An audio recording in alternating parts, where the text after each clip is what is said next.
Thanks, Brecken. A piece of Athens history came crashing down in tonight's storms. This oak tree that stood for hundreds of years at the courthouse square toppled onto nearby cars. WAAY 31's Will Robinson-Smith is live on the square. Will, was anyone injured when that tree came down?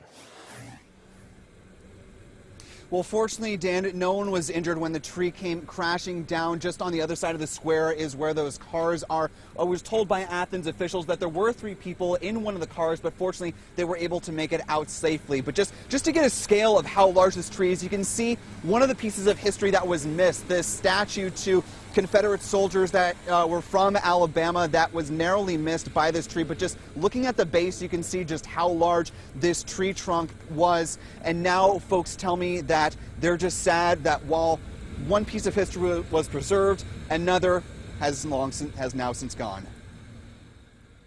It was really crazy to see that just a 10-minute rainstorm had completely uprooted it from the ground. Bartender Allie Hanks was working at Village Pizza on Courthouse Square in Athens when the historic tree came down. The Athens native says the tree was as much a part of the city as anything else. It's a staple tree for sure. Like during the homecoming parade and stuff when I was a kid, that's where we would sit, is underneath that tree because it would be so hot outside. So it's going to be kind of a weird thing to see that it's not going to be there anymore. Several people came by Wednesday night to see what was left of the tree. Boneyard Antiques owners Wendy and Andy Yarbrough came by to make sure their shop was okay, and also to see the tree. Such a piece of history here that's seen so much take place here in Athens. It's truly sad.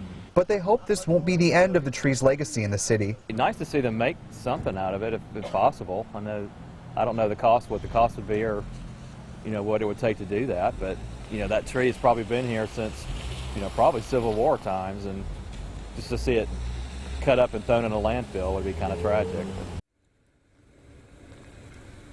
Now, the land where this tree once stood is owned by the Limestone County, and so it's up to them as far as what will happen to the wood of the tree. But I was told within the last 10 minutes by a commission spokesperson that they are going to start the cleanup effort for this tree tomorrow morning once it starts to dry out. Reporting live in Athens, Will Robinson-Smith, WAAY 31 News.